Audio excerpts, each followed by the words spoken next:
Bismillahirrahmanirrahim. Assalamualaikum warahmatullahi wabarakatuh. Teman-teman, kita sudah lama ya tidak upload video tentang perlebahan ya.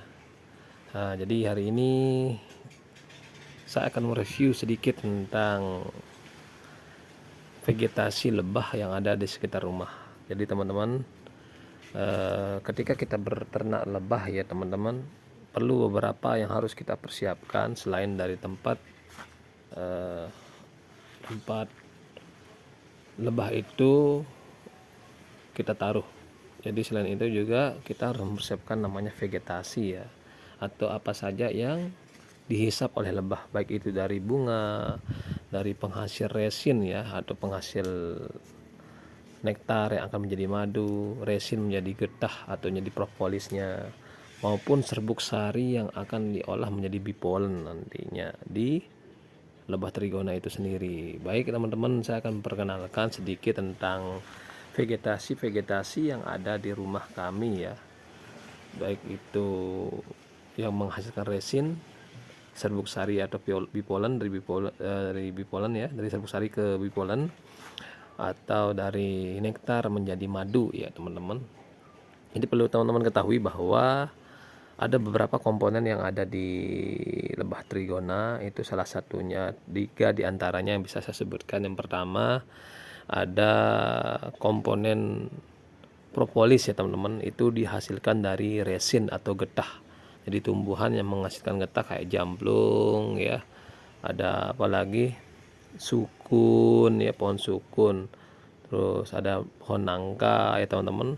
Nah, terus ada lagi yang menghasilkan nektar seperti bunga santostemon, bunga kelengkeng ya, yang dari buah kelengkeng, dari pohon kelengkeng. Terus ada dari rambutan dan sebagainya. Yang penting di sini mengandung nektar.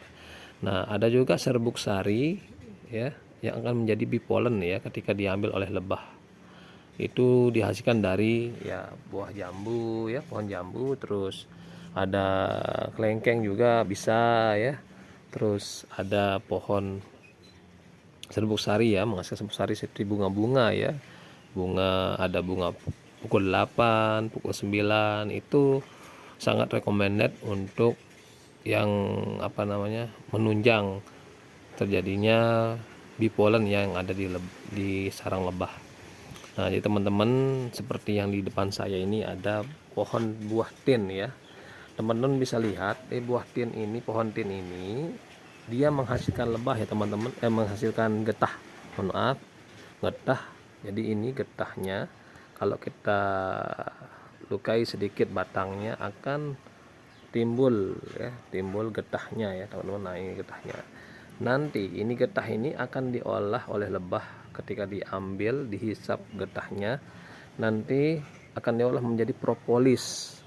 Propolis ini adalah yang menghasilkan kantung madu ya teman-teman. Jadi ini sangat bagus sekali buat lebah. Ada pohon nangka juga di sana di seberang ya. Jadi ini kita bisa lukai ya batangnya nanti. Nah, ini batangnya kita bisa lukai pakai pisau boleh ya. Jadi ini akan dihisap oleh lebah nanti. Jadi komponen yang ini yang paling penting ini, propolis ya. Propolis getah ya, getah yang diolah menjadi propolis atau kantong madu atau pelindung sarang lebah. Nah, jadi lebahnya nanti terbang ke pohon tin ini maupun pohon penghasil resin atau getah ya, seperti nangka, pohon tin ya yang ada di rumah kami. Gitu ya. Kalau pohon jamblung mungkin agak jauh ya dari rumah kami. Nah, ini adalah salah satu 2 pohon yang di rumah kami untuk penghasil getah yang akan diolah menjadi propolis oleh lebah trigona itu sendiri ya. Jadi perlu ini teman-teman, recommended sekali persiapan vegetasi. Jadi sebelum beternak, vegetasi inilah yang perlu kita perlu kita persiapkan ya teman-teman. Nah, ini dari 2 pohon ya, ada pohon nangka dan sana ya, dan ini ada buah pohon tin. Nah, selain getahnya juga bisa kita makan nanti buahnya ya.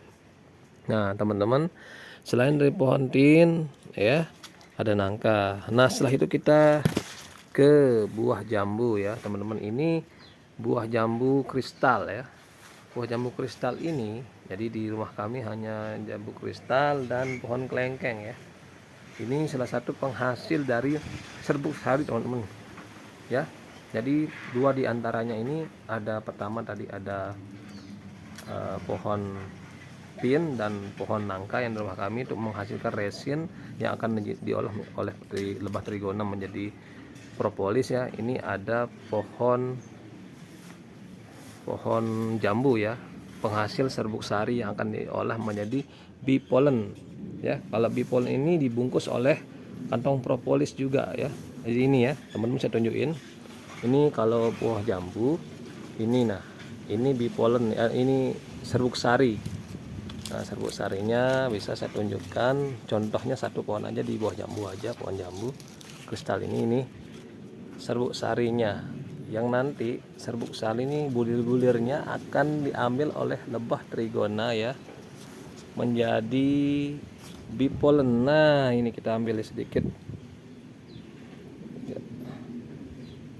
ya, ini ya diolah menjadi bee pollen teman-teman. Nah ini kan diambil oleh lebah trigona akan jadi jadi bee pollen.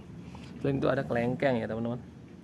Ini kelengkeng ini kita sengaja tanam untuk menunjang serbuk sari maupun nektar. Nah puncaknya ada di ya, kebetulan di sini ada jambu juga, dua pohon jambunya, dan sangat didukung oleh pohon-pohon yang ada di rumah tetangga ya teman-teman. Kita bersyukur sekali kalau kita punya tetangga yang menanam pohon-pohonan ya teman-teman, pepohonan seperti pohon pisang ya. Nah kebetulan di sini sangat padat pohonnya di tetangga kami. Nah ini punya dari salah satu keluarga ya, kebun di samping rumah. Nah selain itu ada apa lagi nih ya, ada cabai ya. Nah cabai ini merupakan penghasil nektar teman-teman, penghasil nektar ya. Nah, jadi sebelum jadi buah cabai ini ada bunganya ya, penghasil nektar, sering dihisap oleh lebah pada pagi hari, maupun juga ada sedikit serbuk sari yang akan diambil oleh lebah trigona yang akan menjadi bee pollen. Nah di samping itu juga ada nektar ya, ada nektarnya ini, bunga cabai rawit ya, cabai rawit. Nah di sini nektarnya ya, bunga cabai rawitnya diambil oleh lebah, nanti dihisap ya, dan itu akan menjadi madu. Jadi nektar ini nantinya akan diambil oleh lebah trigona dan diolah menjadi madu ya, dan akan disemprot di dalam kantung madu yang ada di sarangnya ya. Nah sangat recommended sekali di sini. Penghasil nektar yang kami punya di Aquila Garden ini adalah ada pohon Santos Temon, masya Allah. Ini luar biasa teman. Ini Santos Temonnya kita punya ada 1, 2, 3, 4, 5 pohon ya. Ini ada 2 pohon ya, satu ya pohonnya, yang kedua ya ini ya sana ya. Nah ciri-cirinya adalah pohon Santos Temon ini bunganya warna kuning ya, dan sangat banyak sekali mengandung nektar ya. Nah ini sudah akan muncul bakal bunganya. Nah kalau musim panas ya ini bunganya sepanjang musim ya teman-teman. Nah terus di sini ada buah naga, ada pohon naga ya. Nah pohon naga ini lebih kepada bee pollen ya teman-teman, menghasilkan bee pollen atau menghasilkan serbuk sari yang akan diolah menjadi bee pollen ya. Ada kemangi juga ya teman-teman di rumah ini, itu penghasil dari nektar ya, menghasilkan nektar, kemangi dan serbuk sari. Kita lanjut ke area belakang. Nah ini ya, ini lebahnya ya teman-teman, bisa dilihat banyak sekali lebah saya. Ini Clepiaris ya saya punya, dan biroi ya, biroi. Nah ini pohon cabai ya teman-teman, penghasil nektar. Nah bisa kita perhatikan teman-teman, di sini ada pohon Santos Temon yang seperti saya bilang tadi, ada 5 pohon ya. Ini ada 2 pohon ini besar-besar ya. Ya bisa dilihat bunganya warnanya kuning. Oke, warna kuning ya. Nah ini adalah penghasil nektar yang sangat-sangat melimpah. Recommended saya bisa teman-teman ini perbanyak di rumah ya, atau beli di pedagang online ya, didagang secara online. Ada juga pohon Santos Temon ya, bisa juga cari di pedagang bunga ya. Nah ini ya besar-besar pohon Santos Temon kita yang ada di Aquila Garden. Makanya tidak heran bahwa madu kita sangat melimpah di peternakan kami ini ya. Terus ada bunga apa nih, bunga Dombia Burgensi ya. Oh ini tinggi sekali nih. Ini penghasil nektar. Kalau pada pagi hari ini warnanya kuning, warnanya putih ya.